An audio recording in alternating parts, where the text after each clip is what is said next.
Hello and welcome to another episode of the Chrissie Mayr podcast. We are on iTunes, YouTube, Spotify, and SoundCloud. And if you're listening on iTunes right now, please leave a 5-star review.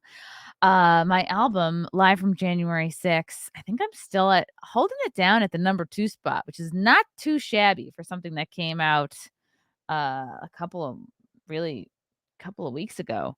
I was at number 1 for a good 11 days or so. Not too shabby. So I was finally dethroned by a blue check mark. That's fine. That's fine. It's pretty good for someone with like no management agent, no industry connections. So I'm excited about that. But do check out the album if you haven't yet.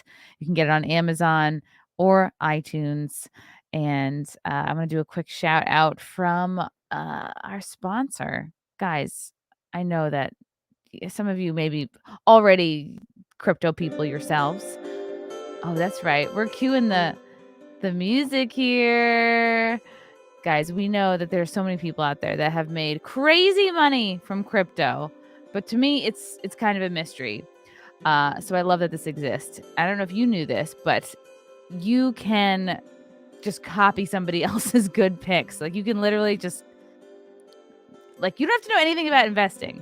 I want to tell you guys about Copy My Crypto. It's a membership site that shows you the exact crypto that James McMahon personally holds and allows you to copy him. I'm going to tell you a little bit more about James. He runs the Crypto with James YouTube channel, which despite heavy censorship has over 15,000 subscribers and 1 million views. Since March of 2020, he's told his viewers to buy 26 crypto coins. Had you put $100 into each of these, you would have now like over $66,000, which is crazy. Where was this guy 2 years ago? I'm late. I'm late to this crypto game. Of these 26 coins that he recommended, his top pick of the year, a coin called Phantom, is currently up around 440 times from when he started. That one call alone has retired a number of people, including guys and girls in their 20s and 30s. Remember, this is all public knowledge. You can check it out for yourself on YouTube. And if you would like to join the 1,300 members who copy James, then stop what you're doing and head over to copymycrypto.com/Mayr. That's spelled Mayr. You'll not only find proof of everything I've said, but my listeners get full access for just $1. You won't find this offer anywhere else, but act quickly because this is a New Year offer and it will expire soon. That's copymycrypto.com/Mayr. Don't take this offer lightly. He's the real deal. Check out the site now. Yeah, give it a whirl. Listen to the intro video, see if it resonates for you. See if it sounds good. Check it out, guys. Yeah, I know I want to learn more about crypto. So I'm so excited to have this girl on. And then I'm going to show something very special that I got from a fan. I'm going to bring her in. She has come highly recommended. There so many people recommending me to have this girl on. And I was like, fine. I listen. I listen when you guys talk. She is a YouTuber. She is a contributor at Sky News Australia. She's got a beautiful accent. Can't wait into it. Daisy Cousens, welcome to the show. Hello. Thank you so much for having me, Chrissy. I am so pleased we could do this. I'm so excited. I really like the only thing I can say with an Australian accent is like, oh no. All I can say, that's it. All I can say is oh no. Well, no So is like in a true like broad dialect in Australia is literally like 5 syllables. So oh no, it's literally 5 syllables. So that yeah. wasn't bad. That was quite a good impression. I liked it. No. That's good. That's good. Noe. You tackle all the vowels. Mhm. I like it. All right, so this is gonna be very like almost it's so insidery, and you're gonna have to suffer through it. This is a That's gift from a okay. fan, Andy Masterson. Shout out to Andy Masterson. If you listen to this show at all, he is the guy who famously made this Hunter Biden action figure, and then after I did a video about it, he made about like 12 and sold them all. Like the orders were going in like crazy. I guess it makes a good Christmas gift. I So think he it made does. that. He made that, and then I did impression of Frosk, who was a commentator. I don't know if she even still works there. Commentator at G4, and so Andy made me He literally okay, this is gonna be confusing to a lot of you, but he literally made a doll of me That doing the is Frost so cool. impression, and it's a little you look at it, you go, "Chrissy, maybe don't show that to people." But if you look at the video, it's like he made this crazy blonde wig, and, like, under it is obviously clearly my hair, hoodie, like, the exact outfit, like, this guy's a genius, and That's so clever.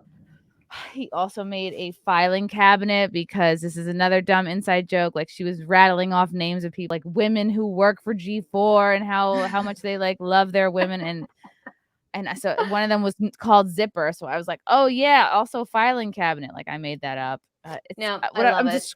I'm describing it, and it sounds retarded, but it was funny at the time, and so he also created this filing cabinet with extra doll parts That is very and thoughtful. People are very talented. Very and talented with how they make things. a little, like, leather jacket. I'm like, "This guy knows me." Like, He does. little doll me is gonna be so well dressed, so thank you, Mm. Andy.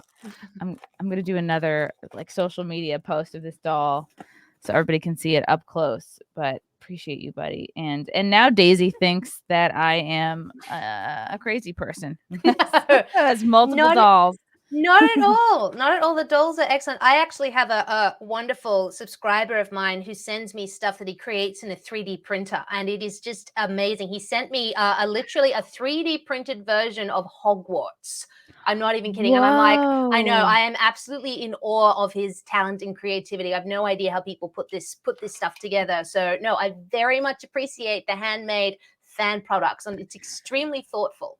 Have you been to the Hogwarts or, like, the Harry Potter part of Universal Studios in Orlando, perchance?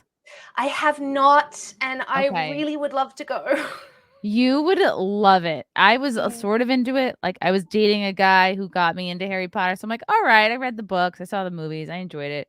It's pretty good stuff." But when you mm. get to this segment of the park, it's, like, so immersive, like, you really feel like you're in the story. They have, like, butterbeer, and I think that's what it's Oh, that called. sounds so cool. And it's, like, basically this, like, butterscotch soda with some sort of, like, marshmallowy top, so it looks like you're just drinking a beer, but it's not, obviously, because Which kids is drink it. exactly how I would envision butterbeer would taste as well, like a Mhm. creamy soda with marshmallows and stuff. No, that sounds and I was just in Orlando as well for CPAC, but I just had absolutely no spare time while I was in and around the conference to go, so I have to go back to Orlando, and I'll bring my husband with me, and we've gotta go to Universal, I reckon, You definitely. have to go. There's Mm, a fire-breathing dragon that it goes off every, like, 10 minutes or so. It's really neat. So how that's was really CPAC? Is this a thing you, like, get invited to go do, or you're just like, "No, I'm just gonna go to this thing and see what it's like." How does that work? it was really cool. No, I was very fortunate. I was sponsored to go actually by someone, which I'm so grateful for. And it was just great to be able to get out of Australia as well, because we've been literally the only country in the world aside from North Korea for the last 2 years that's had an outbound travel ban because of COVID. Oof. So not only could nobody come in, nobody could get out. Like you had to apply to actually leave your own country, and even then, about 75% of applications were knocked back. Like it was just insane. So the first chance I got to get on a plane and go overseas, particularly to somewhere like Florida, I was like, yes, thank you. I will be doing that. But So the fact that it you were invited helped that process along. Well, I wasn't technically invited. Like you can book a Oh, right. ticket. Like Sponsored yeah, or yeah, yeah. yeah, like, yeah. No. I was just some one of my people said, hey, look, I can sponsor you to go on this trip if you'd like. And I said, oh my god, thank you so much. So I booked a Yes. ticket and the accommodation and all of that. It was great. It was really interesting. From an Australian perspective, to be sort of immersed in like the American conservative world, because there are some key points of difference between Australian conservatism and American. The main one being, of course, guns, and the Second Amendment. Like it's really interesting because we notoriously had our gun buyback in the 90s, which was instigated by a quite conservative government. It wasn't even the left that did that; it was the conservatives. So when in America, it's like, yeah, guns, NRA. I'm like, wow, this is different. This is very different. But Wow. it was We probably great. Yeah. seem nuts. We probably seem like, kind of aggressive in that sense, like, if you're coming from a place where does basically virtually no one have guns in Australia? Well, there's actually quite a lot of gun ownership. There's more guns now in Australia than there were at the time of the gun buyback in the 90s, but just the rules about it are really strict. We don't have a right to self defense in terms of shooting people in self defense like you do in America. That I think was removed with the gun buyback. They took away all this.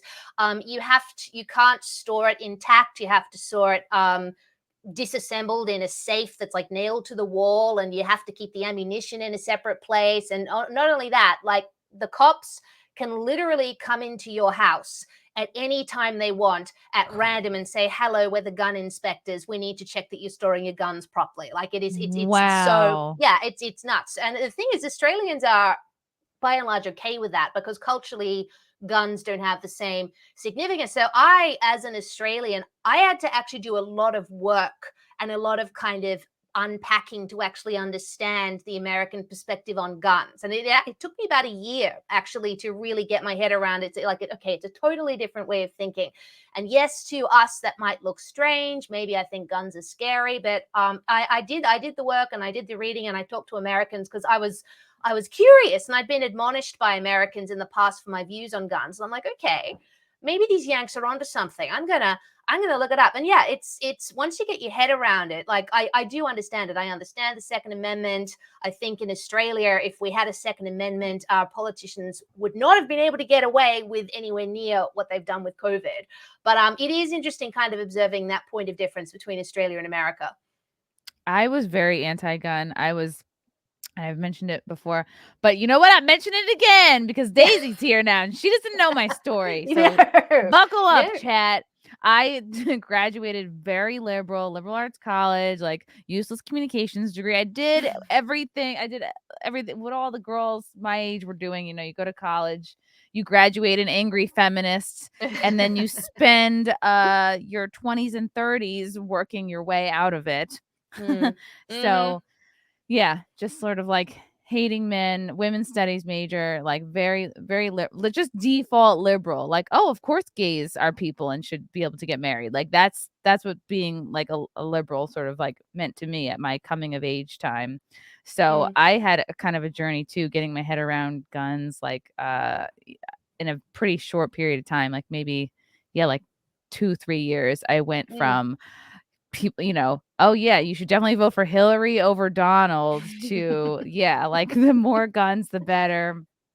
And it's not that you necessarily, need to have them ready to shoot at any time. It's like it's exactly what you're saying. Like what does the First Amendment or what does, the Second Amendment keep from happening? Like what Mm. who knows what would be going on? And I think Australia is like unfortunately, like a good example. It's Yeah. just and I didn't realize that you still lived in Australia. I thought you had moved to the US because you're all over my feed. Like everybody I follow follows you.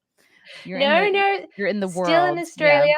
Yep, still in Australia. I think interestingly enough, about 50% of the watch hours on my YouTube channel actually come from the USA. So I think even though I'm in Australia, my content goes out and appeals to a lot of Americans for some reason. So that's probably how I sort of end up on your feed and sort of on American Twitter and stuff, which is you sort of wouldn't expect it. But yeah, that's probably how. I'd love to spend more time in America though. I love the States, but at the moment, still in Queensland with the floods and the rain. How have things eased up? Like I know you guys were very locked down and they prevented you from outbound travel. Like have things at all eased up? And second part of the question, like, there must be tremendous now blowback. There must be now tremendous, kind of an upheaval going on amongst the people. Like, how do you put up with this? Yeah, it's an interesting time period. We've fortunately, fingers crossed, oh please God, have progressed as a society towards what our politicians have been calling living with COVID, and they've been talking about living with COVID. Our prime minister certainly has ever since like May 2020. They were talking about eventually living with COVID, and we had a plan in place to do that. The plan was, suppress the virus. Step one. This is 2020. Build up the healthcare system, staff it, maybe more facilities, which great idea. Step two, and once we'd done that, step three was living with COVID. COVID, and that was from the federal government. But by the time we got to stage 2 as a nation, the state leaders, who are called the premiers, which is the same as a governor in the US, had realized that they could use the COVID fear stick to win all their little state elections. So they weren't interested in Wow. living with COVID. They were like, no, let's make people terrified of COVID and have them vote for us on this policy of zero COVID, which was literally ensuring no COVID at all was recorded in Australia. And Which is because we're in, impossible. Like, what well, are they? it Yeah. worked. That's what's so weird about it. That, well, I reckon the virus was always bubbling along under the surface. Just people weren't getting tested because they had no symptoms. But there was no symptomatic COVID in Australia for a while, and the only place it leaked out of was the hotel quarantine facilities we had. And it got to the point where the rhetoric was so powerful that entire cities would agree to being locked down, kept in their houses with no kind of uprising or protest for one case. One random case recorded, and whole cities and whole states in Australia would lock down for 3 to 5 days.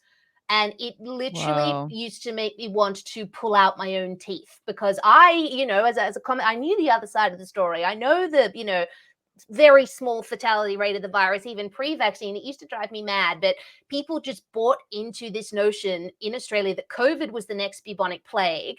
And if we didn't have the measures we had in place, then we'd end up like overseas, like America, with people dropping dead on the street. Like the fear rhetoric was just ridiculous. Wow. And because Australians have, I think, such a toxic relationship with the government, they see the government culturally as like a parent, whereas I think Americans by and large see the government as a facilitator. Like there's a difference between a parent relationship with the government Wow. and seeing the government as something to kind of facilitate you. So long story short, people eventually got sick of it after like the 7th lockdown in Victoria, the lockdown for hundreds and hundreds and hundreds of days at a time. So now most of the restrictions are gone. We still have vaccine passports in all states and territories except one, which is New South Wales. But I think finally now people are actually forced to live with the virus around them. They've realized, hey, actually it's not that bad. We don't have people kind of dropping dead around us. So, and I think I can feel the wheels turning in your average person's head, and they're going, hang on, have we been lied to for 2 years? Like, I think people are actually clocking, hang on a minute, this isn't that bad. Have we been lied to? And that's where I think a lot of people are at now. And we've got a federal election in a few weeks, so that's going to be absolutely hilarious to see what happens. Wow. So we're moving on, but we're a very, very psychologically damaged people after what's happened the last 2 years. And I think to some degree, every country, like every country's government, you almost used what other countries were doing against them. Like there was always manipulation going on. Like I remember in the very beginning, they'd be like spraying down entire streets in Wuhan or in China somewhere Oh yeah. to make us scared. And always throughout the last 2 years, oh well, this country has it much worse. We can't be like them. And then on the flip side, they would be like, well, everything's opening up in this country in Europe. We should, because they obeyed. They obeyed so hard, and now Mm, everyone can go to an outdoor music festival or yeah. whatever. And it's like, who even knows if that was the truth? And Mm, so we're all being manipulated. It's all good. It's just yeah. some That countries is get it worse than others. countries without a Second Amendment, like like Australia, Australia and New Zealand. Yeah, yeah, And I yeah. Oh see God. your Twitter feed, you are not shy about interacting with different kind of like politicians in Australia, which I love, and you're even until you like get blocked by them. And Yeah. I like the focus, and it seems like there is a conversation going on in Australia about the importance of minor parties, and you had retweeted a couple of folks that were talking about like, and maybe you can expand on this a little bit, like in Australia the major parties, like I guess what would be considered like Republicans and Democrats here, are run by the government and are very similar to one another, which is why there is a push and an importance on like going for these minor parties, which to me sounds like present day like libertarianism, like the effort that's going on right now to build that party up. Yeah, it's a fascinating time. I mean, as you're right with our two major parties. So we've got the Labor Party, which is the left wing party, and then we have the Liberal Party. And Australians use liberal, the word, in a different sense to the American left, who kind of bastardize the word liberal. We see liberal as a kind of like liberty, freedom, small government in the true sense of the word. liberal, Not whereas the blue hair. Democrat, not Yeah. blue hair. No, the American left sadly took that word and just ruined it for everyone. But that's why our so-called conservative party is called the Liberal Party. But they, over the last few years, they've become what's colloquially termed as labor light. So they're really, really similar in terms of, like, massive government spending, bloating the bureaucracy. We're in huge amounts of debt at the moment, obviously because of COVID, but also on the culture war front, they keep kind of capitulating to the feminist left in Australia and, like, organizing inquiries. Like, there was an allegation, and it's a serious allegation. There was an allegation last year that in 2019 a Liberal Party staffer was raped in the office of one of the ministers, which is a very, very serious allegation. There's no corroborating evidence. Often with these things there's not, but this is the allegation. But basically the Liberal Party, who are in government at the moment, are treating the allegation like it's a gospel truth because they're being pressured by the media. There's all these inquiries, they're self-flagellating. We're trying to do better. We promise we're not misogynistic. Like, they capitulate. And meanwhile, the guy who's been accused hasn't even had his trial yet. So, God help him getting an unbiased jury, but like that, Wow. they capitulate on the culture war front all the time as well. So you have two major parties who are very, very similar, and that has really frustrated a lot of voters on the right. The voters on the left can just go to the Greens, which is like, the Bernie Sanders-esque type party. But voters on the right, the sort of conservative base, they have nowhere to go. They have nowhere to go. So you're right. There are all these minor parties springing up that one of which in particular, formerly called the Liberal Democrats, they're now called the Liberty and Democracy Party. They have a real libertarian bent. They have they're very anti-lockdown. They're very pro-freedom. I love them because they're all about low taxes. And I love me some low taxes because we get taxed a lot in Australia. Oof. But it is going to be an interesting election. I reckon we're going to see a real splintering of the conservative vote, and they're going to go to Liberty and Democracy. They're going to go to the One Nation Party, which is like a nationalist party, the United Australia Party, that's a kind of right-wing populist party. And it's going to be a really hard lesson for the federal government. Don't betray your base. Don't capitulate to the left, because if you do, well, you're in a lot of trouble come election time. Wow, that's good. So it feels like people are starting to wake up and then realize Yeah. that they have more power than the government would like them to think that they do. Exactly. I think so. I hope so. Really hope It's so. so interesting to kind of, like, meet, like, what a right winger, like, what a female right winger looks like in another country. And, yeah, 'cause I've been called, like, all sorts of things, and I think they don't know how to put you in a box if you're a woman who's, like, not, like, a raging feminist or liberal. It's like they just Mm.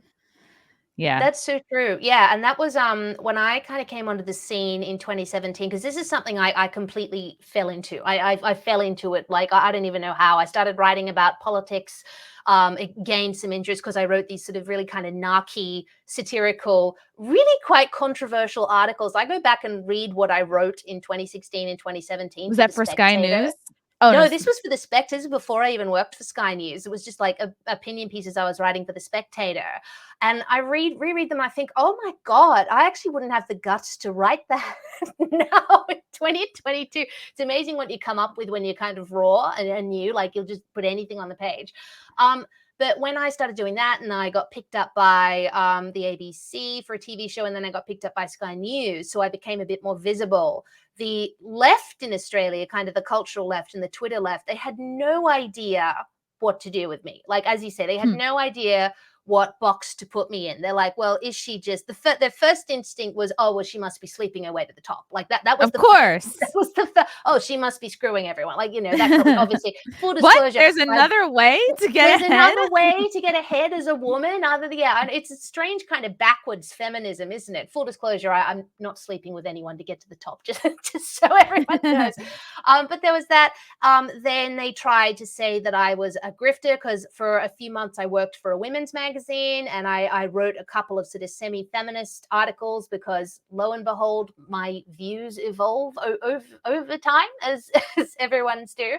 So they decided, oh, you're just doing it for the money. And I'm like, well, when I left the women's magazine I worked for, I took a 100% pay cut, had to work my customer service jobs many more hours, and then didn't get paid for any of my conservative commentary on any kind of regular basis for 2.5 years after that. So no, not a grifter.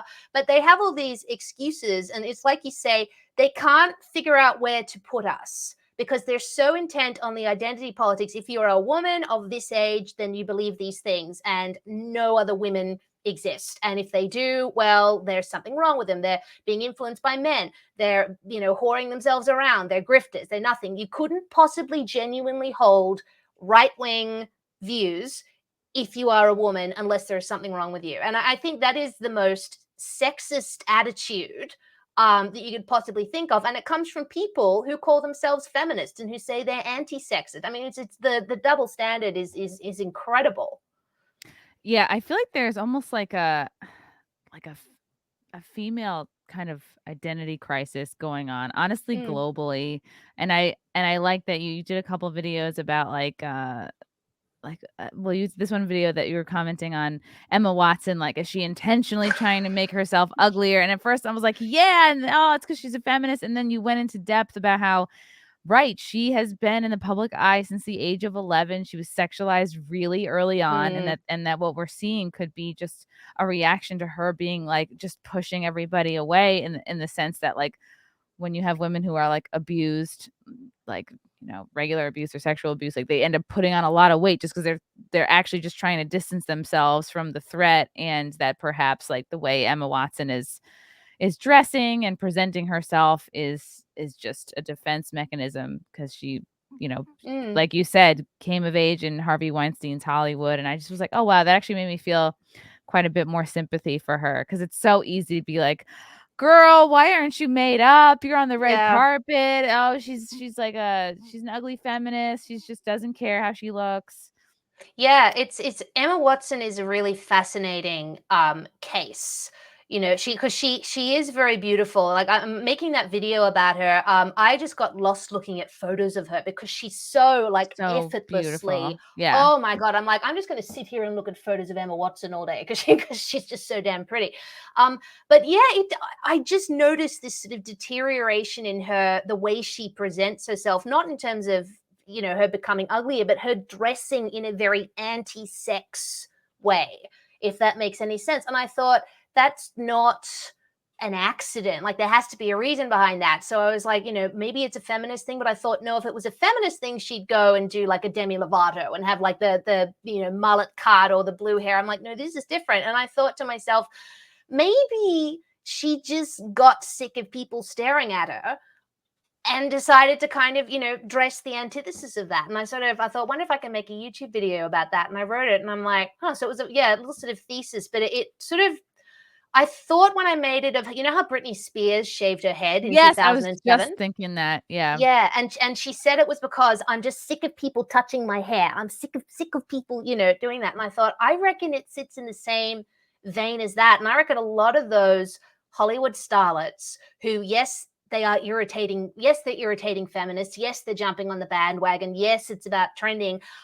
But I think at least some of it is a backlash to, as we say, coming of age in Harvey Weinstein's Hollywood. That would be a horrible way to come of age. There's so much confusion going on because these women, like, I don't know. Not to go too deep down like any conspiracy path, but like you have to put up with all kinds of abuse and like Mm. various degrees of signing your soul away to get to the level of fame that where you become a household name. And what the psychological impact of that is, like, why we see people melting down and slapping comedians during award shows. But I do want to talk to you about that because you think that was fake. You think that SlapGate was totally fake, which was my immediate reaction to it. Is I thought it was fake as well because I was just like, this doesn't look like a man getting hit, how he would Mm. act, how he didn't flinch, he didn't like, and then you could reason, oh, he wasn't expecting it. He wasn't expecting, here's Will Smith, he's about to hit me. Let me Yeah. prepare myself. Oh, he's probably gonna give me a hug or like a fake out or something. And Mm. doing a job, he had to hold it together. But at the same time, somebody hits you, your body snaps, you have a reaction. Like, even if you weren't expecting it at first, you get hit. You're like, whoa, like, I don't want to get hit anymore. But who knows? Like, you could Mm. definitely make an argument for it being fake. So I want to know what your feelings were upon like first watching it and then breaking it down.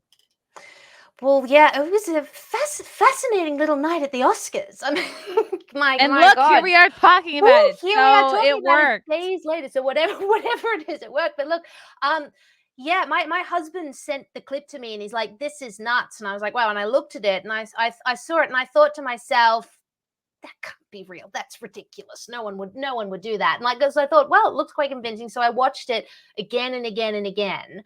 And I thought to myself, hang on, he's doing it with his back largely to the audience. The camera they've specifically got on them is on sort of a similar action to Will. It's not from right to the side. You can't actually see that much. It's happening very quickly. Chris Rock has his hands Yeah, behind his nobody back while he's doing has it. a shot No, of a hand hitting a face, no, and if you slow it down, you see that the hand actually makes contact sort of there which is and enough spins. for the Yeah, microphone it's enough to for the pick up on it. microphone to pick up on it because it didn't sound like a slap, it sounded like a sort of thunk. So It was a initially I thought, thunk, yeah, it yeah, wasn't like it a sounded, skin noise. Yeah, it yeah, wasn't slappy, it was thumpy. it was a thunky. So initially, what I thought back to my kind of stage training days, when you do stage combat, for instance, when you're pretending to punch each other, in order to make a punch kind of look real, it has to sound like something. So often, an actor will have its back to the audience and take the blows, but go, thump, thump, thump, on the chest to make a thunk noise. To make the blows seem real. So I thought maybe Chris Rock slapped his back or something behind to make the thunk, but I think it was the contact with the breastbone in the mic. But my theory is that either the Academy is in on it because they've had such dwindling ratings with award shows like bigly over the last couple of years. They need the ratings from award shows, I think, to help with their kind of fundraising chest. I'm thinking, look, maybe they're trying to actually generate interest in award shows again with this completely crazy thing. Maybe it was Jada, Will, and Chris Rock all kind of in on it to generate some publicity. Maybe Jada's going to do some like alopecia activism. I wouldn't put it past any of them. But either way, I looked at that and I thought, I don't buy that. I don't buy the way Chris Rock sort of, duck to the side and back up again. Like, surely if someone hits you with that amount of force, someone as fit as Will Smith, like, you'd stagger on You your go, legs. "What the It, fuck?" Yeah, you have a mm, reaction. you have Visceral. a reaction. And if there's this image going around of someone's taken a freeze frame of just before the impact, and Chris Rock, he's going like this, like it's like he's bracing for the impact of the slap. Could you say, and I see people in the chat saying, could he be bracing because he thought he was gonna get, like, like a fake slap or a light? Who the hell Mm. knows? I mean, I mean, like I'm perfectly prepared by the way to be completely wrong. Like I could be completely wrong, and it could have been a totally genuine brain snap by Will Smith. They're all a bit weird. Like they don't call it Holly weird for nothing. Everyone's, I think, is a bit nuts there. If it was real and not staged, though, that is incredibly serious. And if Will Smith's first reaction for someone telling a really, really banal joke about his wife's haircut, like not even referencing the alopecia, is to literally walk on stage and whack someone in the face, then he is in a terrible psychological place and needs to be put in some sort of institution lest he hurts someone else or himself, because that is not normal behavior. So for his sake, I'm actually hoping it was staged, because if that was mm. real, then he has some serious problems. He looked during his speech, like, even when he was yelling, I was like, "This is a hurt man." Like, this is like a Mm, deeply hurt individual, and some people think that it's abuse that he takes from Jada. Some people just thinks it's, whatever's going on in the Illuminati. There's all fun stories that we can look into. oh gosh, so There's many. people who think Jada is, like, his handler, fully in control of all of it. Like, and we know so many of these Hollywood relationships are kind of, like, predestined and kind of set up by publicists and are, like, Yeah. predetermined. Isn't that what people speculate about the Tom Cruise Nicole Kidman marriage? Like there Mhm. was some room, and again, like this is all speculation and opinion, people. We're not holding hard and fast. But I remember, Consult your doctor. Yeah. consult your doctor, yeah. But I remember, like, there was some rumor going around that it was a 10-year contract, and that's why it lasted for 10 years, and then they broke up. But that Wow. was kind of the rumor going around for a while there. But it is such a strange, toxic place, Hollywood. And now I think because of social media and like the digital age, I think it's always been strange and toxic. As you say, you have to practically sell your soul to reach that level of fame and become a household name in the way these people are. And I think it might be starting to leak out the sides, so to speak. Yeah, prior to 2 years ago, the Oscars never dipped below 20 million viewers. And last year, it Wow. was like 15 and change. So last 2021 was the lowest ever.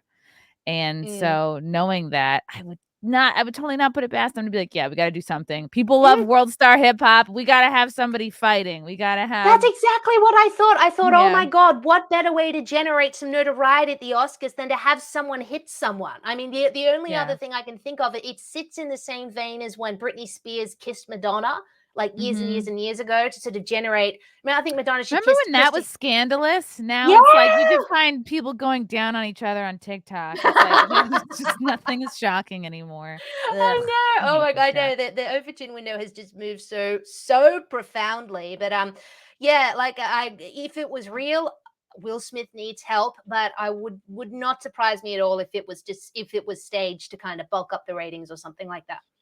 Yeah, and if so, like, kind of smart on their part because everyone kind of Mm, knows about the open relationship, and you could be like, yeah. "Well, Will is cocked," and there's a theory that, like, he is in the closet, and, Jada's Hmm. been able to be like, she seems to be the only one in the open relationship, like, she's out there Yeah, dating everybody, she's younger doing a dudes. thing.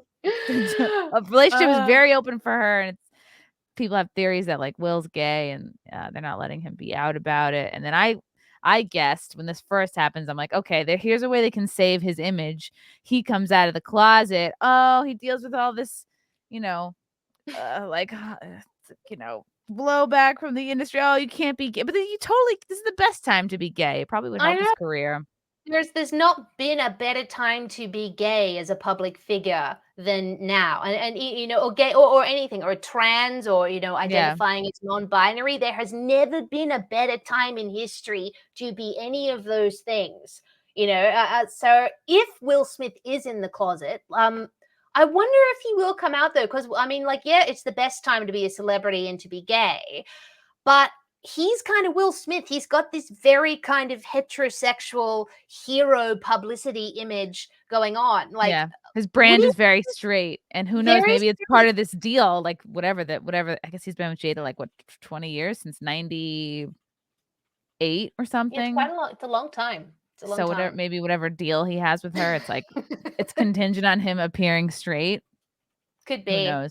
No, who knows exactly? Who knows? It's wild, and it's like, at the end of the day, Hollywood is still sinking, and people have found other forms of entertainment. People do not trust or have sympathy for celebrities, and I wonder if that's part of this larger trend of, and I've seen also, like, models do this too, like Gigi and or Bella Hadid, like, just, "Oh, the lesbian fashion trend is taking off," and it's just, like, men it's just women in, like, pantsuits, and I have noticed female celebrities, like, kind of dressing down, dressing uglier than they should. I've seen this a lot, so I'm Mm. just like, is this a response to people being kinda checked out, and over celebrities? Like, which I Yeah. certainly am. Like, yeah, they're rich. We are not living the same lives, like, we saw very clearly during the pandemic, like, these people are not suffering like No. we all did.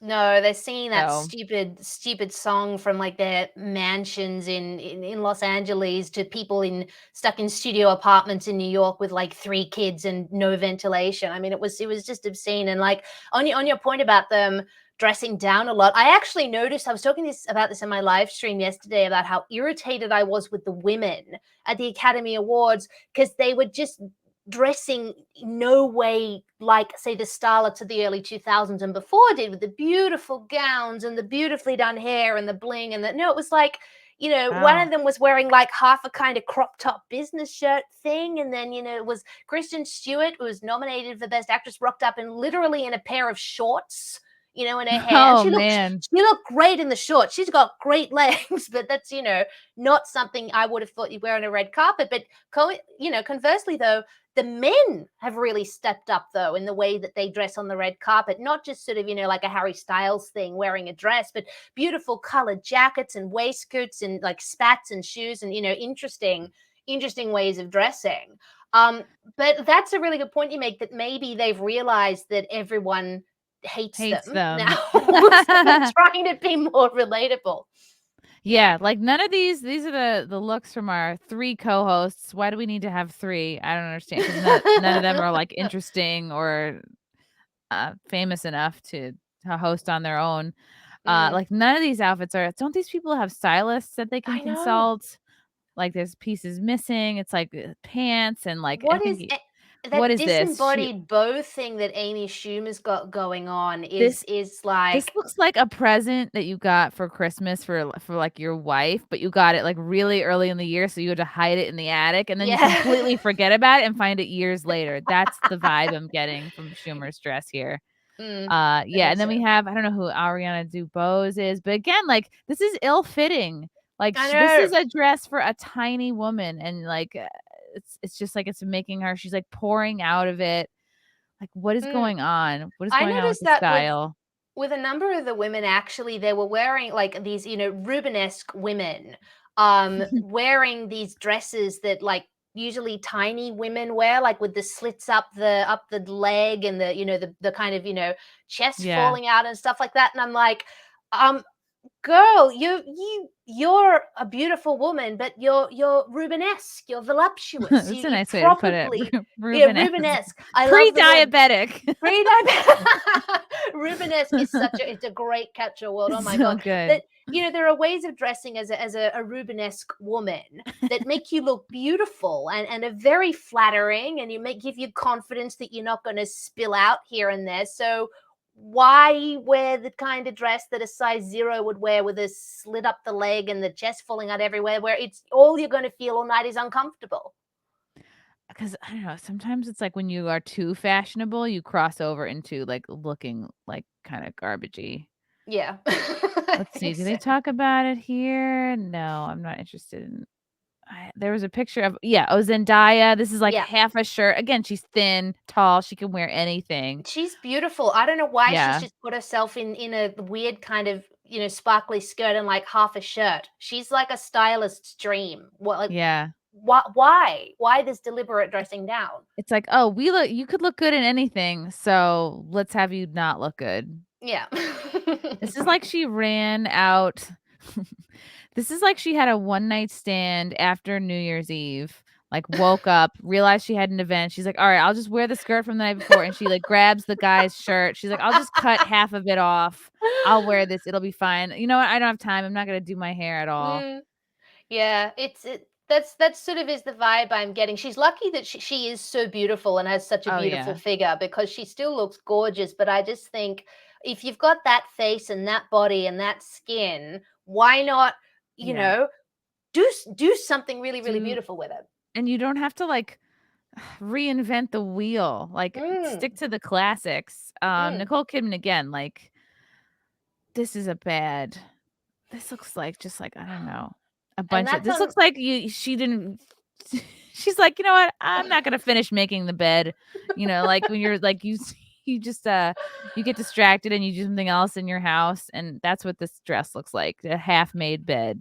It's unfortunate, isn't it? Because she has such a wonderful history of styling herself so beautifully on the red carpet. Like, I love watching the red carpet and seeing all the beautiful outfits. And year after year, Nicole Kidman has just come on and done Australia proud. Like, the woman Yeah. just knows how to dress. So I don't know why she has like unfashioned herself here. Again, such a beautiful woman with such a perfect, perfect figure, Yeah. down dressing. It's a bizarre sort of trend. She looks like an angry cloud. This is not a good dress.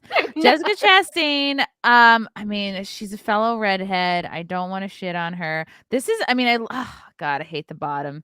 She looks like Mm. one of these, like, cupcake dolls I had as a child, and you, like, flip it inside out, and the dress becomes, like, the cupcake. Again, like, I love the shape of this.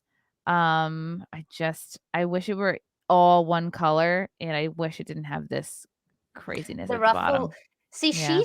she has tried to kind of updress. Like, I don't mind that. That's probably one of the ones that I dislike the least of all Mhm. the outfits on the night. But even so like I like the material. Yes, might have been nice if it was just that rusty color. Actually, would have been really nice with her hair if it was all just that. But again, Yeah. look at again, it's the Emma Watson thing, the totally sort of undersexed hair, for instance. It's just kind of a ponytail. There's Flat. no, and she has again beautiful hair. Beautiful hair, Yeah. beautiful woman. So it's like, look, yeah, okay, I'm going to dress up a bit in this dress, but look, my hair's normal. You can all relate to my hair. Like Big it's so hair is strange. always a win. Mhm. Again, the falling out of the dresses. I Oh, these are know. Serena and Venus That's Serena Williams. and Why Venus. are they here? Is there a tennis segment? Like, what why? Oh, cause of the King Richard movie. Oh, Yeah, because it's okay. based on their family. Okay. Yeah, that would See, be this why. shows how not up to date I am. But, like, literally, if she bends over to fix a shoe, that titty is popping out. I hope I she know. had some glue going on all along this. Same here. Both sisters are in danger of titties popping out. Yeah, and I've never, and the thing is that kind of that trend with sort of like boobs nearly popping out of dresses and provocative necklines, so that's been around for ages. I've Yeah. never I've never enjoyed it. I've never understood it. If that were me, I would just be. I have small boobs. Okay, okay. I'm like I'm flat as a tack, and I would feel uncomfortable walking around like that. I've never quite got that trend. I admire women who have the confidence to do it, but oh, no, I'd be like this all night. Yeah, it's like it's not even cleavage, it's lazy cleavage. It's just like, Yeah, "Yeah, you wanna lazy see my cleavage. sternum? Check it out." And then again, like, "Yeah, this is too much. I think you either need to do a little bit of cleavage, but don't do cleavage and leg." I feel like And leg. that is Yeah. that's been an 'Cause old-timey rule. I like the color, I like the black and the pink, I like the gloves, I like the embroidery, but, like, I don't mind Serena's outfit at all, but again, as you say, either do the provocative cleavage or the leg, no need to do both. This embroidery looks like a snake slowly trying to choke her. It's, like, creeping up around her shoulders. Watch out! I don't love this dress. I just, like Mm, it's, like, crepey and, like, I don't know. I mm. hate both of these dresses. I just think, like, go classics, especially when you have an athletic figure. Yeah, again, they're beautiful. The Williams sisters are, again, 2 beautiful women with beautiful figures. They're, wonderfully kind of toned and fit. So why not updress? Updress. I'm Yeah, all for updressing. yeah. Okay, and Kristen Stewart is a perfect example of, like, Yeah, woman who dresses what is this? She's wearing I know. shorts I and know. high And like heels. like I said, terrific legs, terrific legs. She looks great in the shorts, but I would have just thought maybe not for maybe for a party. Like that's what you wear to the after party, for instance. You wear this when you're going to the bathroom after a hookup and you're like, "I need to wash myself off, like, I need to maybe do an emergency shower." You wash this when you're this is when you're like, "Oh god, I haven't brushed my teeth or washed my makeup off or taken my contacts out." Literally, this is how your hair looks. She did nothing with her hair. This is one night stand hair. Mm, She didn't even bother buttoning her shirt. This is how much of a rush she was in. but it's interesting because it's fashionable, and Wow. it is a real reflection on what is fashionable nowadays. Is this kind of half done hair, undersexed, androgynous sort of masculine dress. And it has to be a reflection on the culture. Like it has to be what kind of feminism has done to culture. As you said, maybe it's a Mm, kind of response to people finding them unrelatable during the pandemic. But I mean, we can look at this and go, "Oh my God, what's she wearing?" But that's what's fashionable. Some designer has put that together for her and said, "Here, wear this. It's the height of trend." I find it weird. I find it yeah, weird and unfortunate. I miss the ball gowns. All I want to and see are the ball yeah. gowns. And I know where I've seen that hairstyle before, and it was with There's Something About Mary. This is I feel like Kristen Oh, Stewart's hair was a take on this, just oh, a little bit an more. impressive quiff. An impressive quiff indeed. Yeah, I wonder see, I who needs Joan Rivers when you have us? We When should you be have hired us, to do commentary. I know. Yeah, Tracy Ellis Ross, again, I'm Again, not it's the boob sure. thing. No, She's the body falling half. out. You Yes. can't. When you have boobs, you cannot I mean, my sister taught me this from a young age, like, if you have any kind of boobs, anything above a B, you gotta Mm. have support, you gotta have straps involved. I'm sorry. I think so. And the thing is, like, the bottom half of that dress, I don't mind. And I like the color. That is a lovely kind of corally pink. It's just from like the torso up. I don't know Uh, why you would do that, because surely if you're trying to just think for practicality, if you're trying to have a nice night, there's cameras on you. The last thing I would have thought you'd want is to be worried if you're going to slip out of your dress. yeah. And Again, it would be different if it looked good, but it she doesn't can't look drop good. yeah, she can't drop her keys. Like, No. she can't drop anything. The night is you have to hold everything all night long. Where's the credit card gonna go? She's got And nowhere to slip it down. again, with this non-hairstyle, and it's like, especially when you don't have a cardigan or straps, hair Mm, down makes so much sense. Like, you gotta cover this area. Hair would be, like, a perfect idea, yeah. It's or, like, a very shawl or a strange. big necklace. I don't know. It's too naked looking. Mm, These look like pasties, basically. yeah, would Oh, and our favorite couple, I mean, there yeah, Jada are. did look like fancy broccoli. Yeah. Um, Fancy broccoli is a good way to put it. I don't mind that. If I'm going to sort of embrace the kind of sci-fi space age thing that seems to be infesting a lot of red carpet fashion, I don't mind that because it looks like she's made an effort. Like that's a gown, she's covered up. It's an interesting material and an interesting cover. She doesn't need to accessorize it so much because it covers her arms and her neck, and the shoes are nice. So she looks like she's actually dressed herself up. And I quite like Will Smith's three-piece suit. It is a shame that he ruined the whole mhm. evening by slapping someone in the face. Yeah. I think Jada looks like a shamrock shake. I hate this outfit. She looks like St. Patty's Day gone awry. I hate the green shoe with the green dress. She should have done a gold shoe or a silver shoe. Mm, This is too much green for me. I just and then now I feel like this is too much dress for her. She's like mm. very petite. What is she, like 5 foot something? I just think this is too much going on. I like that pink dress she wore a few years ago when you have that photo of Will Smith. Like, have you seen that on the red carpet? Like, going, look at my wife. And she's wearing this very kind of simple, elegant, sort of hot pink dress that looks really nice. Ooh. Much simpler than that. Lupita. Okay, this is probably the classiest of the I like bunch. that. I like that. That was when I was looking through these photos yesterday. I thought that one is nice. That She looked suits her. like the statue. She's like, "I'll Yeah, just she keep my does. arms down and She see if does. somebody picks me up." Yeah. She's literally dressed for the Oscars. That one I like, and I like the hair. I like the hair up. Yeah. She hasn't done any accessories, which is good because it's such a blingy dress. That is good. That I think is my pick of the night. I like Ooh, that me one. too. Is that Yeah. everybody? Oh, here's a nice lady. Timothy. Oh my Again, god. this androgyny thing, I'm over Yeah. it. It's like, you don't look like a man.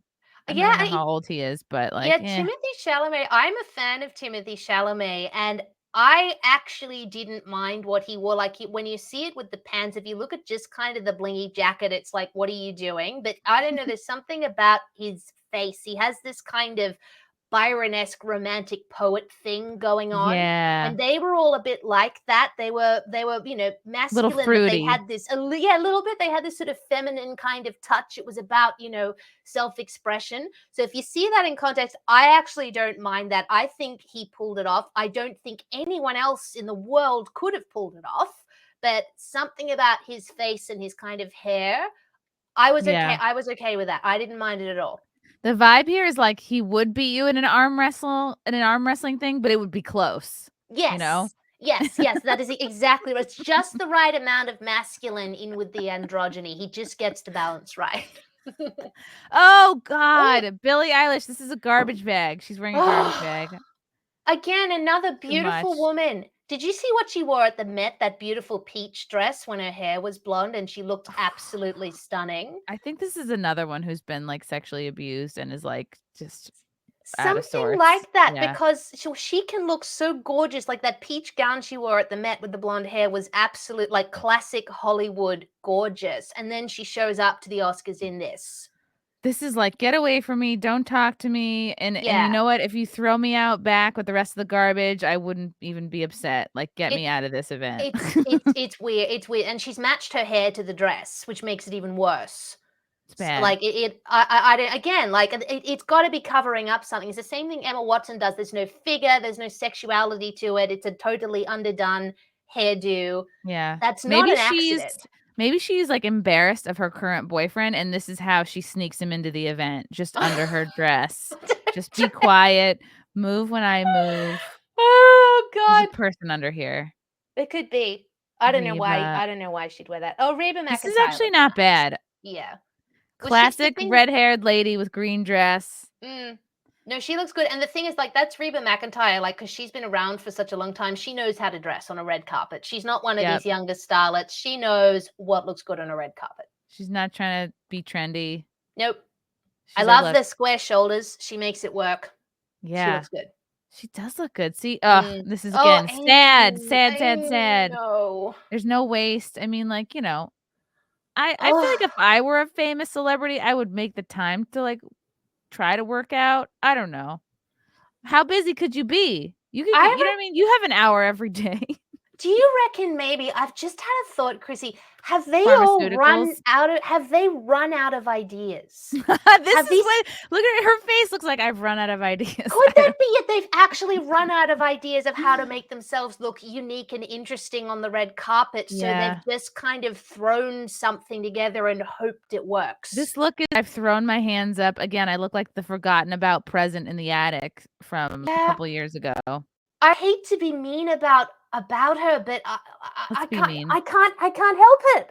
Yeah. I can't help it. I don't know why you would wear that. You have all the help in the world, all of the, private chefs, Mhm. fitness instructors, people who know style. I don't Mm. know. All the money in the Kirsten world, Dunst. all the facility Yeah, in the world, and you turn up wearing that. yeah. She looks okay. I don't know why. Oh, yeah, this was another thing that I wanted to bring up. Amy Schumer, she was one of the 3 one of the 3 to 5 hosts. Next year, there's gonna be 5 or 6 hosts for the Academy Awards, and, Amy Schumer has become famous for just making a joke or saying anything and then literally apologizing the very next day. And at one point, she came back after the slap happened. She's like, "Oh, did something happen? The vibe feels different." And everyone laughed. And then she said, like, the one funny thing where she called, Kirsten Dunst a seat filler. But now here we are the very next day, people were upset with it, and now she's responded, she's apologized, and it's like, why even continue on as a comedian if you're not gonna stand by anything you say? Yeah, and that's really sad because the Kirsten Dunst thing, I thought that was really funny. Like that Yeah. was, because Kirsten Dunst is so famous. Like she's had such a huge career. She's very popular. So Amy Schumer just treating her like a seat fit, like that was genuinely It's funny, and great. it was a very simple joke, and it worked really well. You'd have to be a completely stupid person to think that that wasn't a joke. And it seems that there are a lot, as we know, a lot of extremely stupid people on the internet who seem to think that that wasn't a joke and that she had actually thought that Kirsten Dunst was a seat warmer. Now, when people are that stupid, it's best to ignore them. Don't pander to people who are that stupid. But Amy Schumer, for some reason, looked at the stupid people and thought, wow, I should take them seriously and their feelings seriously and therefore apologize.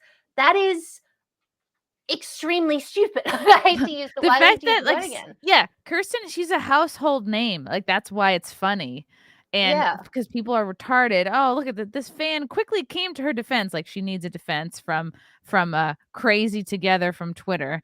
Uh, "Oh, look at all the films she's been in." It's like, duh, of It's like, course. lovey, it's very clearly a joke. And the whole point of it is to comment on how famous Kirsten Dunst is by ironically referring to her as a seat filler. Like, yeah, but the reason for Amy pandering to the stupid people, I Yeah. think, is, as you say, it's not the first time she's done it. She makes a joke and then she apologizes. She makes a joke and then she apologizes. I think, in fact, we know this with Amy Schumer because she's very open about herself. She has a lot of self-esteem issues and a lot of self-loathing issues, and I think she's very paranoid about being liked. So rather than Uh, drawing confidence from the notion that she landed a joke really well, she draws confidence from people saying, oh, how nice she is and how lovely she is to apologize for a joke that maybe confused or offended one or two people. So that's where she draws the affirmation from, rather than from drawing it from landing a good joke. And that indicates some serious underlying issues. that is such a good observation, and it makes me feel for her because Mm, she really blew up by towing the line, by, going the classic liberal Hollywood, saying and doing, whether it's what she truly believes or not. She's checking all the boxes. She's clapping like a seal. She's doing everything that the industry expects of her. And I just don't think that that is the way to live if you are a true, and I think maybe she was a true comedian at heart, but, like, I guess her money is more, or maintaining a lifestyle is more important to her, or maybe she's in so deep, she doesn't know any other way than to just keep going along with the tribe. But, like, this is at odd the way she's living her life and her career is at odds with a comedian. It's like, you have to mm. say the true thing. You have to, like, be willing to make yourself unpopular. You have to be okay with not everybody liking you. If everyone likes you, you're too milquetoast, you're too bland. Yeah, exactly. I mean, I'm not a comedian, but I'd imagine with comedians and also I guess with political commentary as well. If everyone likes you, you are doing something wrong. You are really doing, if like, say, from a political commentary perspective, if I'm saying stuff and not a single person anywhere or very few people take issue with something I've said or find something I've said offensive or challenging, then I'm not doing my job. Because my job as a commentator is to put forward an opinion and put it forward strongly, to obviously back up the opinion with facts and with life experience, and to present it in a way that is interesting and punchy and gets people's attention. That's my job. If everyone likes that strong opinion, then I'm not doing my job properly, because, as you say, I'm too milk toast. I'm not interesting. I'm pandering to people, and I should probably try to do something else. And it's the same with comedy. I would imagine if everyone likes you, well, you're probably not very funny. Yeah. Yeah. Yeah, and she was, like, trying to do her job. I think this was a funny seat filler bit, and then she sees, oh, wow. And I don't know if it's her people, her handlers telling her she needs to, Mm. apologize for it, but it's like, it's getting a little sad, like, why keep taking these gigs if you're gonna just end up, or is that just, this is the Hollywood life cycle. This is how you stay in the news. You do a thing and then you apologize for the thing, so that gets you in the news twice. Well, there is that too. They could all be playing kind of the four-dimensional chess of the media cycle. Um, And the problem with her apologizing for it, though, and revealing that Kristen Stewart was in on it, that actually ruins the joke. Because, half the fun of it is thinking, oh, wow, did Kristen Stewart know? Didn't she know? Wow, I wonder what she was thinking. Oh, gosh, did she like it? Oh, guys, it's okay. She was in on it. It was all choreographed. Well, that just Hmm. takes all the fun out of it, I would have thought.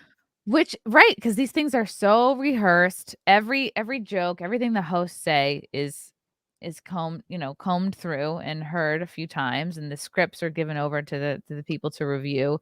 And I actually didn't know that Kirsten Dunst was in on it. I thought that this was improvised, Mm, and the fact that that is such makes me think more so that the slap could have also been pre-written, yes, that is also choreographed.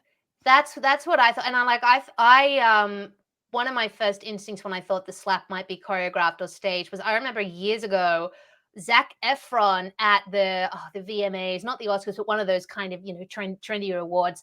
He won. It was Teen Choice, People's Choice, one of those. He won the best shirtless appearance for Neighbors, or one of those movies he does.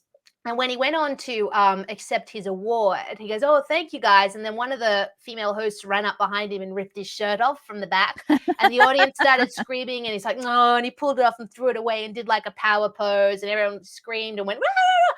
And there was controversy the next day because people were like, "Oh, well, was that a bit inappropriate? Was he being objectified?" And I'm thinking, well, he won an award for best shirtless performance. So I think the objectification's already happened.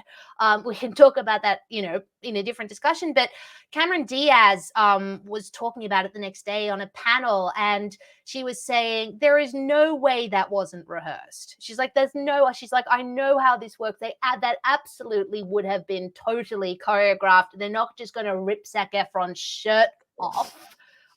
Randomly, she said that just would not happen. So, like, when I thought of that and I looked at the slap, and I'm Hmm. like, no, that I'm sorry, that Right. simply would not happen. I think, unless it was choreographed.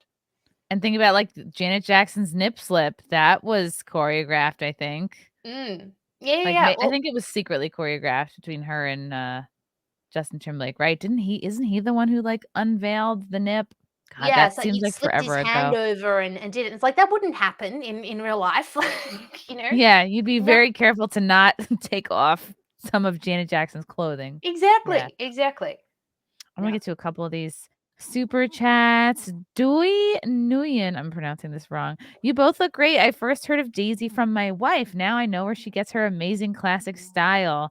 Yes, I want to talk about Aw. this. Daisy, you have this Cute. amazing pinup style. Has this always been your thing? I really appreciate it because I was very into this look for a few years and I would always try to do the best of it that I could like for the stage. And then when the pandemic hit, I got more into pants, unfortunately, Mm, that's fair enough. and I think I might still be in this pants phase, but have you always, like how did you get into it as a style? I've always been very feminine in like my choice of clothes. I've always liked dress. I mean, I went through my kind of, pre-adolescent, tomboy phase as a lot of girls do. But no, I've always liked dresses and makeup and like, I grew up doing Irish dancing, for instance, competitively, and that involves a lot of makeup and costuming. And I grew up wanting to be an actress, so I was always in makeup and dresses and costumey kind of stuff. So it's always been like a style that I've been interested in. I didn't sort of know how to categorize it really until I discovered well, the shop where I get all my clothes from, which people will know is called Kitten Demore, and it's an Australian brand, and they do all this Ooh, beautiful. They ship internationally as well, by the way. Would recommend. hello. Kitten Yeah, Demure? Kitten Demore, D'Amour. Um, Okay. and they just have all this gorgeous sort of Wow. vintage modern stuff, and they do shoes and accessories. And I literally just randomly walked into their shop in Sydney in 2015 because I needed a dress for a cabaret I was doing. And I'm like, what is this beautiful, magical place I Place. You're like, walked into? "I'm Wow.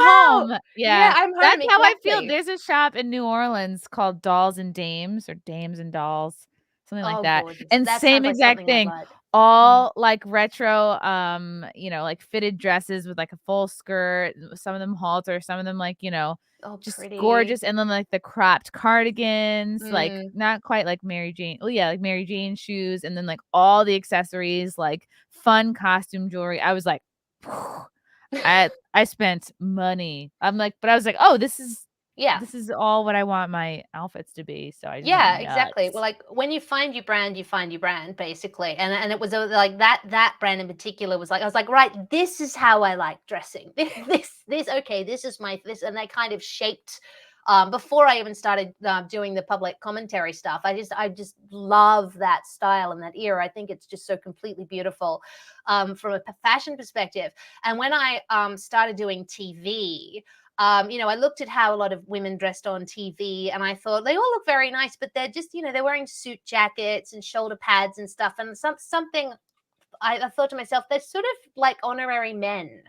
Do you know what I mean? Yeah. It's a sort of masculine, feminized masculine style. And I thought to myself, I've noticed that feminists in particular, um, they don't take femininity seriously. In fact, they think it's a sort of Weak. weak, I yeah, think which it's is weak so or which is negative. weak Yeah. or negative or shouldn't be taken seriously or juvenile, which is so weird because they're feminists and they're supposed to be pro women and pro. But apparently, again, it's this weird double standard. They seem to think women should be men in order to be considered successful, but at the same time, they're very anti-men. It's a very strange movement. That's why I stopped calling myself a feminist because I worked out these strange double standards they have.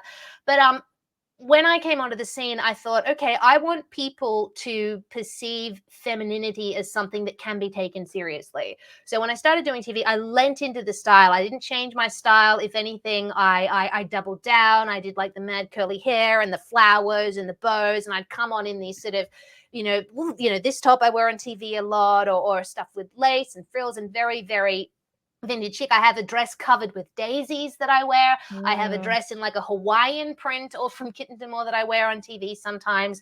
And totally, totally, totally lent into it because I thought, why shouldn't feminine women who dress in a feminine way, who speak in a feminine way, who present in a feminine way, why should they be taken less seriously than women who effectively dress like honorary men? So that was just my little I guess you'd call it a feminist political statement when I came onto the scene. Yeah, and then you have like, "Oh, no, I wanna dress so I get confused as for the valet." No, I this is the know. strong way to dress. Let Yeah, that's me the strong Yeah, way to dress. Like that's the girl power way to dress. I'm like, why? She's dressed like a man. You can't say that yeah. you're pro women and pro feminism, but only applaud women if they embody men. It's She it's looks like a it's very caterer. strange to Yeah. me. It's No, very thanks. strange. Yeah, not a fan. Kourtney Kardashian, why? Her head is wet. Yeah, I I don't love hate that this. hairdo. I hate that hairdo. And the She looks Kardashians, so old all of a sudden. She looked beautiful. I don't know what happened, but, like, she yeah, had longer hair. She like, I don't know what's going on, but, like, it's I feel like she aged a lot quickly. it's the No shade, hair. but it's It's the gotta be the hair. Like hair. honestly, if you do that with your hair, if you're a woman, it's going to age you like 5 to 10 years. You know? Slicked back. Again, like, Yeah. low effort. It's not good. But it's fashionable. That's what's weird. So It's a very, very fashionable. fashionable hairstyle at the moment. Yeah, they're okay. This is good. Yeah. This is a too high of a slit Oh, for me. yeah. Yeah, A little bit, just a little bit too high. I like the color.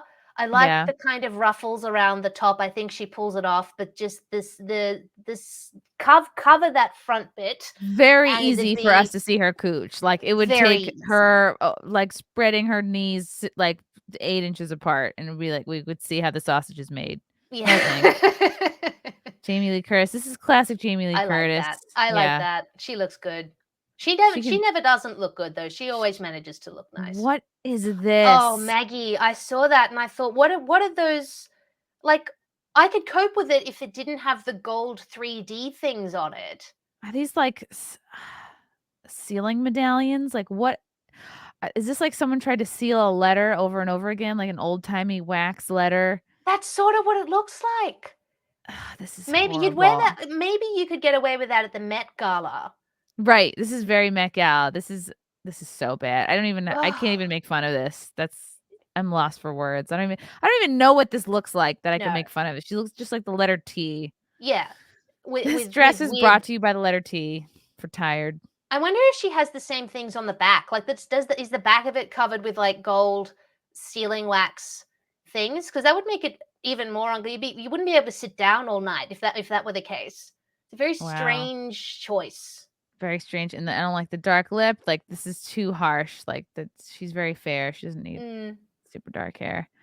Laverne, this is fun. I mean, I this is a like that. lot, it's like a big blanket, but it looks She makes alright. it work. She makes it work. We've seen so many horrible dresses, it doesn't take much. Oh, man, No. Lily James, okay, this is basically this is Fredericks of Hollywood, this is like lingerie. Obviously, Mm, she's so hot, she can wear whatever she wants, yeah. but this looks a little too much like lingerie. This is Looks a like little bit yeah, if like a she were going to the 90s. AVN Awards, like, if you're going to Adult Film Star Award show, this would be perfect, but, Yeah. eh, Again, yeah. she's very, very beautiful. So she's lucky she's so beautiful because she can pull it off. But on a less attractive woman, we'd be like, "Ooh, okay." A She little looks bit too like like she sleepwear. bought this, she's trying to spice up her marriage, and she wears this to bed one night, and then her husband's like, "What? I'm tired. What is all that? I have to wake up early." Um, I don't even know. This is how I know I'm, like, out of touch. I don't even know who these fucking people are. I don't know what Oh, they've she's done. the girl. She was a little girl off Dance Moms. Oh, Maddie okay. Ziegler. I know her. She was like the main, like amazing dancer on Dance Moms when she was like 8 years Oh. old. And This now looks she'd be in her 20s.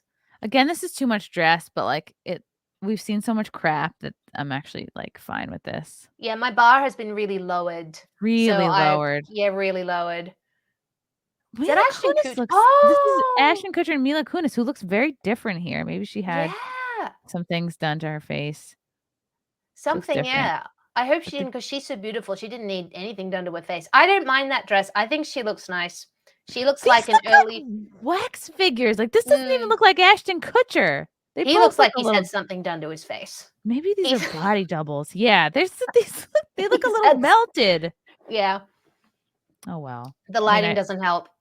That's a beautiful dress, though. It is a So, beautiful dress. She looks like a classic early 2000s Hollywood starlet, which is a yeah, look that I approve of. I like it a lot. let's go back to the aughts. Vanessa Hudgens. This is like, okay, yeah, she's young. She can get away with this. This looks Mm, fine. I don't yeah. have qualms with this. Like, she can pull it Mm, off. yeah. Olivia. No, again, this is. Oh. Isn't she like a writer or something? She's. Olivia, oh, she's an actress. She played the Oh. queen on The Crown, Oh, okay. yeah, for a while. She's a British actress, but she can look much nicer than that. She is an attractive middle-aged woman who takes care of herself, and I've seen her look much nicer than that. I don't know why she's made that strange fashion choice. She looks like a snow angel. Yeah. Mm, very talented and very attractive. I don't know why. Zoe She's Kravitz. Why? She looks like a piece of candy, a sad oh, piece of candy it's left the behind. hair I have an issue with. Yeah, it's like androgynous again with this like. And again, very fashionable. Androgyny, it is a reflection on the culture. It is this popular culture push to homogenize everyone, to eradicate gender. So and it has leaked into the fashion world, but in a way that's not stylish or interesting. It just comes across as beige Yeah, this is and Laffy boring. Taffy Easter Mm, candy. Okay, this is beautiful. yes. Jennifer Garner. She still looks She like knows how her. to dress. Yeah, she looks great. I was thinking I saw that photo the other day, I was like, "Oh my god, she's really taking care of herself. She looks really good." And I love that Wow. dress. Wow, we did it all. We did, we got through it. The good thing is we didn't hate everything. There were a No. few things in there that we enjoyed, but most of it we hated. Well, this Which is a it shame. was bad this year. It really was. Anti-pattern 0.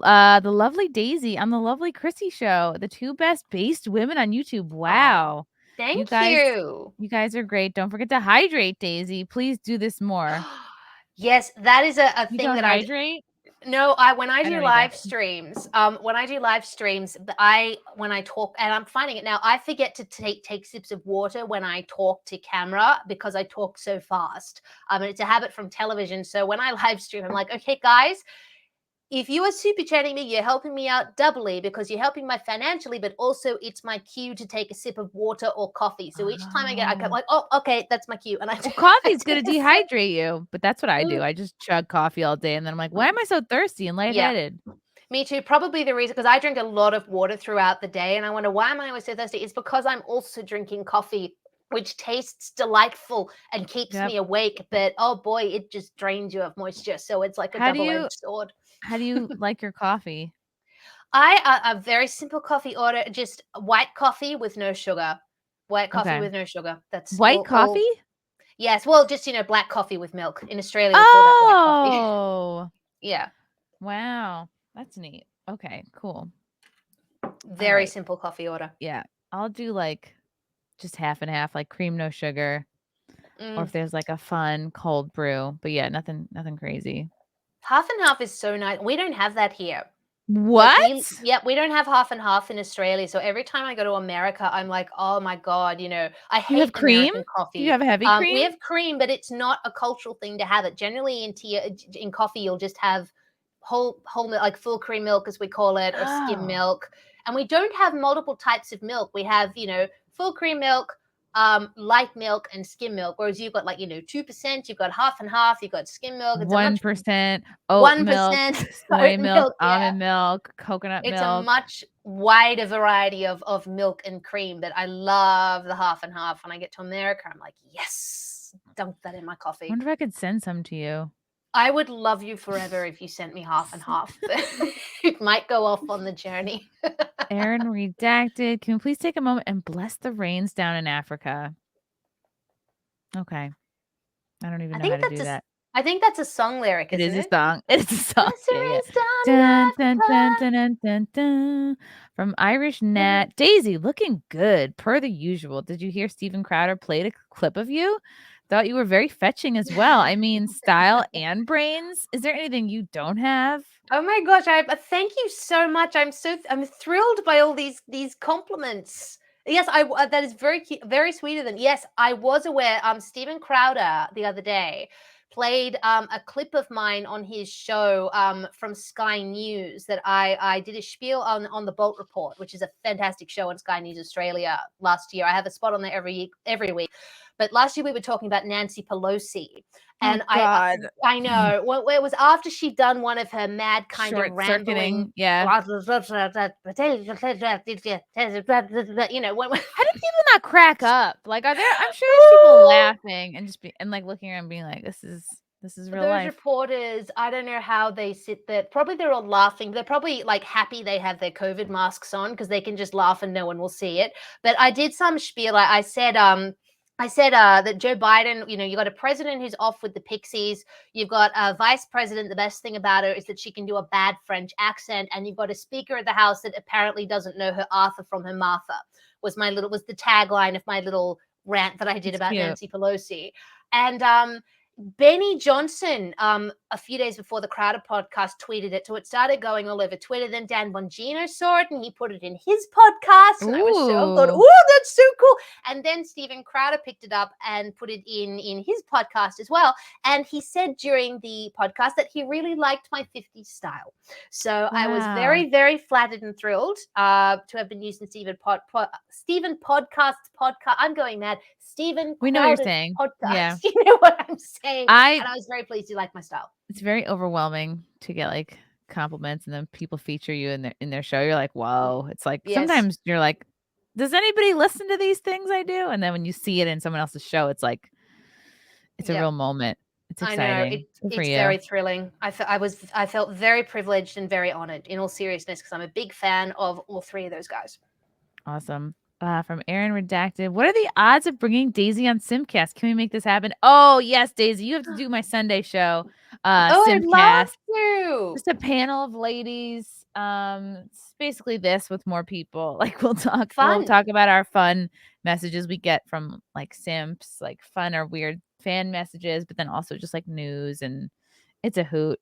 There's usually drinking. That sounds like fun. I would love to. If you have a spot for me on Simpcast at any point, I would be very, very happy to do that. And you will get more simps. Mm-hmm. Love it.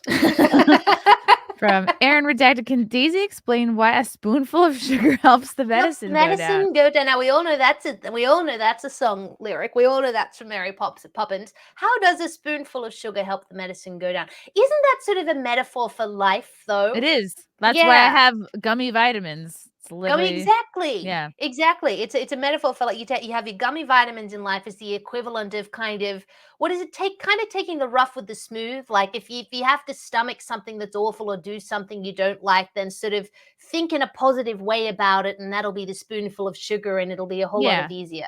Like pay for the ladies' dinner before you try to do anal. Yes, always exactly.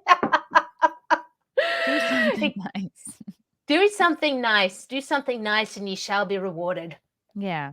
I don't know why anal was the first thing I thought of. Dave Madden. Hello, ladies. Huge fan of Daisy. I'm starting to think that the slap may have been contrived. I don't think he's gay, however. Ooh, I'm convincing people with my theory.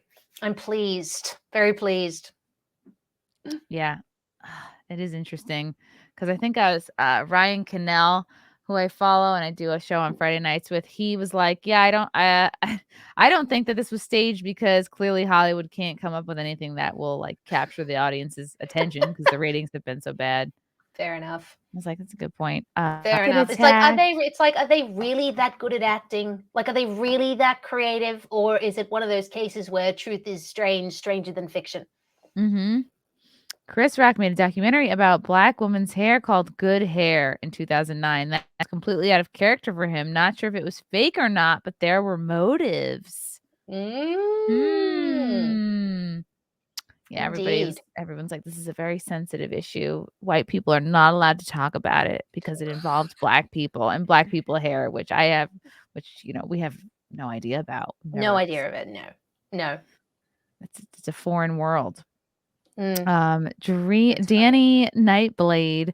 Daisy's skin is beautifully cream. Oh, here's the simp. The simps are coming in. They're coming in early. Daisy's skin is beautifully creamy, milky white. She's like a super sexy ghost. Her bright, radiant, sparkly blue eyes look amazing as well. This sounds like like a poem that I That's like a hugely past flattering. note from middle school, like a guy's got a crush on you and he passes you a note that says this. That is very sweet. That is very flattering, and yes, as you said, very poetic. Thank you, Danny Nightblade. That is very kind of you to say. So go ahead and put Danny on the waiting list. Eric, Edward to Daisy, first of coffee, and you're doing well. Hello, Eric. Eric is a regular in my live streams, and he always, every time he super chats me, he opens up with first off coffee because he knows that I drink water or coffee when I get super chat, and he always makes sure I remember to drink the coffee. So thank you, Aw. Eric. I know I don't have coffee here, unfortunately, because I've still run out. I was saying the other day I've run out of coffee in my house, which is a disaster. But I will take a sip of water. I wanna send you coffee and half I'll see if I can send you just, like, a boatload of half and half. Oh my god, I would literally, like, build a shrine to you if you did that. I love the stuff so much. Matt Decker, Daisy is from Brooklyn, she's faking the Aussie accent. Oh, you're doing a great job of it. Excellent, thank you, thank you. Excellent. Brindle Dwyer, glad to see you as an international star, Daisy. Aw, Ooh. thank you. Brindle is another regular in my live streams. I've noticed a few of these super chats. Ah, thanks. So thank you guys for coming and watching this lovely Chrissy's lovely podcast. It's Thank very nice you. to have you all here. I'm glad that you brought some simps. AJ Starhiker, thank you for the super sticker. Oh, yeah, I wanted to Thank ask you you, about this. Your AJ. parents were actors? Is that true? I read that Mm. on IMDb. Yeah. They my mum stopped acting when she had me. She'd had enough, and she wanted to focus on raising kids. And then my no, but dad he's a very prolific Australian musical theatre and international performer. Wow. Has yes a lot of credits to his name. He also does a lot of work with mentoring and teaching, and he has his own show. And he directed a film a couple of years ago called Freedom in the USA. So he has a very, very wide and varied CV, actually, but very creative family I come from. Wow. Yes. That's awesome. Hmm. Do they I mean, have they helped you with with this as you've become, like, increasingly more of, like, a public figure? Oh, they're very supportive. Like they're particularly, when I started doing this and I had a public profile for the first time, like you could not have had better parents to help me manage that than my parents because my dad's been a public figure for many decades and has had to deal with, trolling and, people betraying you and all the kind of stuff that public figures have to go through and, random members of the public saying horrible things. Um, so they knew exactly how to manage it and to manage me and to advise me, and they knew exactly the right types of things to say, obviously, and the right strategies. So they were so supportive, and they got me through just the initial blast of the first, wow, okay, there are people trying to troll through to find my school friends to dig up dirt on me to sort of talk about publicly. No, honestly, like, so grateful to my parents. They were so fabulous. They still Wow. are so fabulous. But yeah, could not have had a better set of people to help me through those particular that first like 6 weeks or so. Isn't it funny, like, the things that the trolls will do? Like, I had some folks, like, reach out to my Facebook friends, uh, after January 6th, and these people were like, I'm just letting you know that you're Facebook friends with Chrissie Mayr, and she was at January 6th, so you should probably unfriend her." Like, the whole just I was like, "Wow, this is what we're doing with our spare time." And I'm like, "Who gives Yeah, Facebook is dead. Who gives a fuck?" Like, I know. "Go ahead. If I you can know. convince them to unfriend me, like, you're doing me a favor." Yeah, It's just exactly. wild. If someone unfriends you because they got a message from a rando saying, "Oh, she was at this event, so you should not be friends with her," and they unfriend you, well, you don't want that friend. They've literally purged a toxic person from your life by doing that. Yeah. Faux real. Kenny Hmm. Wagner, thanks for the super sticker. Yeah, it's Hi, pretty crazy. What's Kenny. like can you think of, like, the worst troll or the worst thing someone has, like, said or the worst thing you've had to deal with since becoming more well Oh, known? probably the uber feminists in Australia trying to take me down on Twitter. To be perfectly honest, there's one Australian feminist in particular who I've had a lot of beef with. She picked the fight with me, by the way. She picked the fight first. But no, the type of stuff that the sort of, the blue checked accounts in Australia, the feminists were doing. Like, they were saying that I was a boy suck and that I was only doing what I was doing for money. And they were sort of, implying that I was sort of sleeping with all these conservative men, all of that kind of stuff. Isn't it Just funny? like, It's always the feminists that are like, you're sleeping with conservative men. I'm like, I feel like they low key find them attractive and it's top of mind for them. And that's why mhm. they say it all the time. It's like, no, I you're into these dudes. I think you're totally right. I think maybe they are surrounded by so many kind of soy latte sipping Nobody they know femboys. can install an air conditioner. It's No, hard out there. exactly. Yeah. They're missing that kind of masculine conservatism thing in their lives. No one there to fix the car. No one's wearing a muscle tee and looking good or Mhm. anything like that. So when they're like conservative women, they're hanging around conservative men. Oh, they must be sleeping with them. I think it's pure projection. I think Yeah. it's pure projection. But yeah, there was a concerted campaign in 2017 from certain Australian feminists to basically humiliate me into silence. Like they were harassing me, and one in particular harassing me and harassing me and harassing me for weeks and weeks and Wow. weeks. And like urging all of their followers to continue to harass me. And I ignored this one feminist for, I think, like for like 2 months, but she was really stressing me out. Like I lost a huge amount of weight. I started like fainting in my workplace. It was just like my casual job at the Whoa. time. After there was a terrible, terrible pylon that she and another woman instigated that went on for like 30 hours on Twitter. And it was just like the most disgusting things that were being said about me, stuff that was just not true, like terribly sexualized, just gross. Wow. Coming from feminists, by the way, mostly women, it seemed. And yeah, no, I ignored her and I ignored her and I ignored her because I figured, look, if I ignore her, then she'll stop because that's the conventionally held wisdom with bullies, isn't it? And she is I'm loath to use the bully word, but I guess what she was doing was technically cyberbullying. Like that's the textbook definition. And if you ignore them, they go away. But I learned that with online bullies, if you ignore them, that's like giving them a green pass to keep going. It's like this person Uh, doesn't fight back. I can get my dopamine hit by, retweeting them with disparaging, gross comments and watching my followers pile onto them. So I realized one night after she retweeted me with something just completely obscene, I just kind of snapped and I thought, okay, you have every right to say whatever you want about me. I remember thinking, I mean, I believe in freedom of speech, even the most obscene, insulting stuff. That's why I'd like full disclosure any feminist or troll on Twitter, you have my blessing to say whatever the hell you want about me. That is your right. I fully support you in doing that, even if it is an atrocious thing to say, you have the right to say it. And that's always been my stance.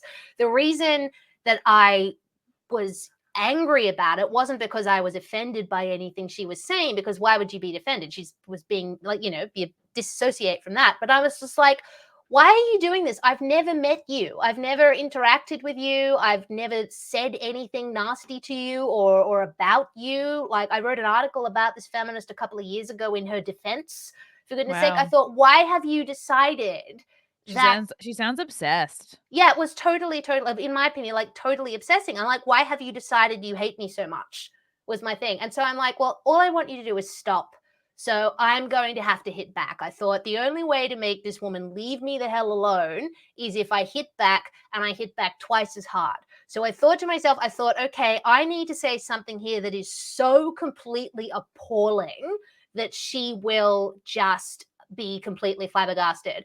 And so I thought, what's the most anti feminist thing I can possibly come up with? And I thought, I know, fat shaming. That is the most Yeah, or baking appallingly, cookies. that is Yeah. the most controversial thing I could possibly say. So I replied to her with something like, it was like, darling, sit down. This is the first time I'd ever interacted with her ever on Twitter. It was like, Ooh. darling, sit down. When was the last time you could wear horizontal stripes? Which I thought was a pretty banal fat joke. And it was accompanied by a photo of me, like from a skinny angle, wearing a horizontally striped Yes. top. I bought a Yeah. horizontal striped sweater today. It was a big moment. It was a Oh, big excellent. win. Yeah, yeah. And then And then I followed it up with a tweet. I just said, anyone with any class thinks you're an unimaginable pleb. It's time you realize that, you little troll. So it was a few short, sharp swipes, and oh my god, she went nuts. The Aussie Twitter went Wow. absolutely nuts. And so I started I thought, I'm not going to be silent through this pylon. So I was swatting these feminists and saying, "Woo, look, I'm trending, everyone. Get me trending to number one." Like, it was hilarious. But long story short, she never tweeted about me again after that Yep. day. Never Yeah, that's tweeted about me again. I thought, some yeah, sometimes ignoring works, and sometimes, like, I will this sounds like I'm in the mob or something, but sometimes I will, like, make an example of somebody, like, I will if it's mm, somebody I actually knew or somebody I did improv classes way back when or somebody I used to do comedy with, like, someone I actually know and I see them talking shit, like, I'll do a quote tweet and, mm, like, I remember there was this one girl who I did improv with, like, literally, like, 15 years ago. I have not thought about her until this happened. "Oh, you've changed, Chrissy. That that." I was like, "I literally haven't even thought about you in 15 years." Like, yeah, we like, made it sound like we were friends, we worked it's like, oh my god, people are so quick to claim, like, they knew you, and it's like, mm, "Girl, 5 people know me, okay?" I don't yeah. know. It's the kind of clout chasing thing. Like, I've had that too. People, like, oh So my god, weird. I Yeah. went to university with her, and like, she's so different Yes. now. And It's I'm like, it's so always like, cute. "Oh, I was behind them in line at a bodega in 2009. Man, she's really changed." I worked with her for a week in 2008, and oh my god, she was so different back then. It's like, I don't even know Yeah. who you are. It's fun, but I'm glad, like, she stopped after that. She did. She did. I also apologized to her because it was a very I apologized to her on live television. Actually, we ended up coincidentally on a panel a couple of Oh months after god. that. Holy Oh, fuck. it was so funny. And I confronted her. I had the opportunity to confront her about her behavior. And I said to her, I said, I would like to apologize for what I said to you. Um, I may like, it was a very nasty thing to say, but I was angry, and I was justifiably angry because you were being so vile. And the 'Cause you thing is, like, started it. I meant the apology because that was, yes, okay, you can say she deserved it and I wanted her to stop, harassing me. But it was still it was a mean thing to say. And I knew she had insecurities about her weight because of what she's written in her book. I knew it would hurt her. And I said it because I wanted it to hurt her. And that was objectively unkind. So I felt genuinely that I owed her an apology. And I gave her Yeah. one, you know? So all, And now all you're you can do. BFFs. Yeah. Now, I still think she still hates me, but Oh, like, good. I You did did everything you apologize. could do. I did what I could. Yeah. Yeah. It's an Mm. interesting internet world we live Oh in. god, I know. I know. It's like the playground in high school, like that whole Twitter sphere thing of people kind of the back and forward. It's we all revert to our 13-year-old selves, you know. Well, somebody just got verified, so I wouldn't know what that's like. Yeah. Yes. I got verified on Twitter finally a little while ago. Um Which is ironic that I'm so excited about it because I hate Twitter. I think it's like the worst platform ever. Yet it shows like I have like Stockholm syndrome with Twitter because the minute I'm like, I hate Twitter, it's terrible. I got that blue tick and I'm like, oh my god, oh my god, oh my god, oh my god, oh my god. Like, Okay. yeah, What it can holds you you message hostage. Chrissy Teigen now? How does this work? How does this I know, work with the I blue know. check? Yeah. I need to know because maybe I'll take another shot at it. Oh, Chrissy Teigen. She's an interesting case, that She's one. been quiet lately. Mm, she has. Interesting. Maybe I'll make another go for the, getting verified. I don't know. I think I kinda like not being verified. I feel like I'm amongst the people. I think there's a real clout actually in not being verified. Hmm. Like, I think there are people out there who stay unverified on principle. Because blue ticks are notoriously unbearable. So it's like, do we really want to be in the ranks of the blue ticks? But you know what? Like, you have to get in there and change it just like the communists got into America and change Mm. you know what I mean? Change the fabric of our society. It's like you have to sometimes be the change. That is a good point. I Get can into try the and change institutions again. Yeah. change the fabric of the blue ticks. Yeah. Mhm. Daisy, thank you so much for coming on. It was an absolute pleasure to talk with you. I feel like we could easily just keep going more and more Mm. hours, but I think the listeners have heard all they want to hear about dresses and pinup style. So tell the good people where they can follow you and find you on the internets. Well, you can find me on YouTube. Just type my name, Daisy Cousens, with an E-E-N-S into YouTube, and my channel will come up. You can find me on Twitter just under my name, Daisy Cousens. I'm Miss Daisy Cousens on Instagram, and again, Daisy Cousens on Facebook. It's very consistent and very boring, but it's just my name, Daisy Cousens. I would love you to join me there. Yes, infiltrating the blue check marks, getting in Yes, we'll there, do it. changing it. Mm. Thank you, chat, for all your comments and questions. Appreciate you guys as always. Until next Mhm. time, bye. Bye.